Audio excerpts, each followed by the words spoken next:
Part 1, Describing Language and Language Skills. Unit 1, Grammatical Structures. Grammar rules also describe grammatical structures, i.e., the arrangement of words into pattern which have meaning. The rules for grammatical structures use grammatical terms to describe forms and uses. Form refers to the specific grammatical parts that make up the structure and the order they occur in. Use refers to the meaning that the structure is used to express. Look these examples. Past continuous tense. To describe a temporary or background situation or action in the past. Passive voice. To show what happens to people or things. Comparative of long adjectives. Generally used with adjectives of 2 syllables or more to compare separate things or people.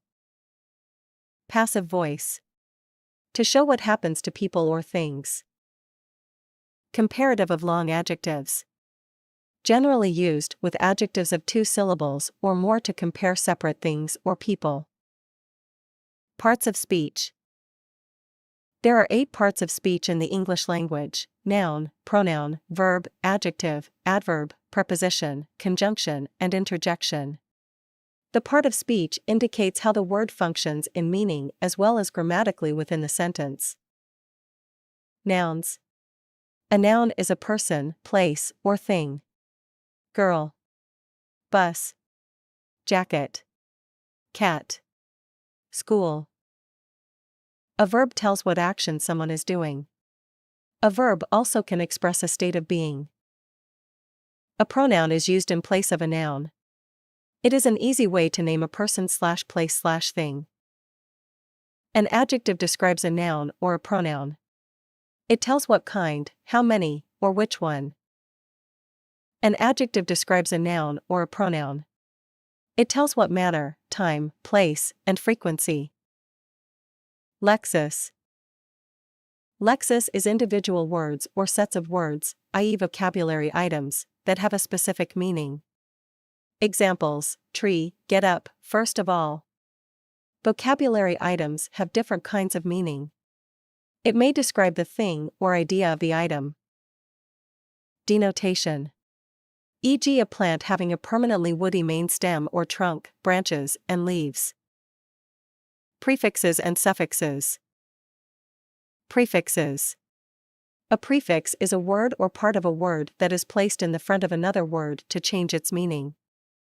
The meaning of the prefix can help us understand the meaning of the word. Means not unhappy means not happy.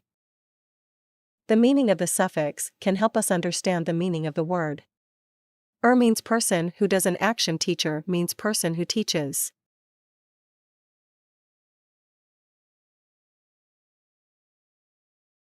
Phonology is the study of the sound features used in a language to communicate meaning. In English, these features include phonemes, word stress, sentence stress, and intonation. Do you know what the signs and symbols in this word mean? Student. A phoneme is the smallest unit of sound that has meaning in a language. For example, the S in books in English shows that something is plural, so the sound /s/ has meaning. Different languages use a different range of sounds, and not all of them have meaning in other languages. Phonemic symbols help the reader know exactly what the correct pronunciation is. A phonemic script is a set of phonemic symbols which show, in writing, how words are pronounced. E.g., beautiful is written /Jew, Teufel / television is /televi3n/ and yellow is /gelu/.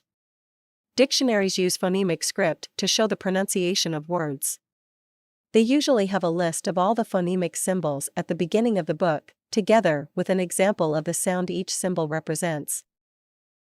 The symbols are often grouped into consonants and vowels, and the vowels are sometimes divided into monophthongs, single vowel sounds as in put or doc doke and diphthongs, a combination of 2 vowel sounds, e.g. the vowel sound in make /meek/ or in sow/. There are several phonemic scripts and some small differences in the symbols they use. TKT and most learner dictionaries use symbols from the International Phonetic Alphabet, IPA. Unit 3 Phonology, Part 2. What is a function? A function is a reason why we communicate. Every time we speak or write, we do so for a purpose or function. Here are some examples of functions: apologizing, advising, greeting, agreeing, clarifying, disagreeing, inviting, refusing, expressing preferences, thanking, interrupting, expressing obligation. Functions are a way of describing language use. We can also describe language grammatically or lexically through vocabulary. When we describe language through functions, we emphasize the use of the language and its meaning for the people who are in the context where it is used. Look at this table. What do you think an exponent is? The language we use to express a function is called an exponent. The pieces of direct speech in the middle column in the table above are all examples of exponents. In the third column, the functions are underlined. You can see from the table that we use the ing forms of verbs, e.g. suggesting, asking, to name functions. The words after the function in the third column are not the function. They are the specific topics that the functions refer to in these contexts. These exponents express different levels of formality, example, more or less relaxed ways of saying things. Generally speaking, formal, serious, and careful exponents are used in formal situations, informal, relaxed exponents in informal situations, and neutral, between formal and informal exponents in neutral situations. It is important to use the level of formality that suits a situation. This is called appropriacy. Language teaching classroom. In language teaching, coursebooks are often organized around functions. For example, functions and language like the ones in this chart. Functions expressing likes language, first and third person present simple affirmative, I like. He, she likes. Expressing dislikes, first and third person present simple negative, I don't like. He, she doesn't like. Functions are often taught in coursebooks together with the grammar of their main exponents. There is an example of this in this map. You can see that the language in the second column includes present simple affirmative, which is a grammatical term, while I like. He, she likes are exponents of the function expressing likes.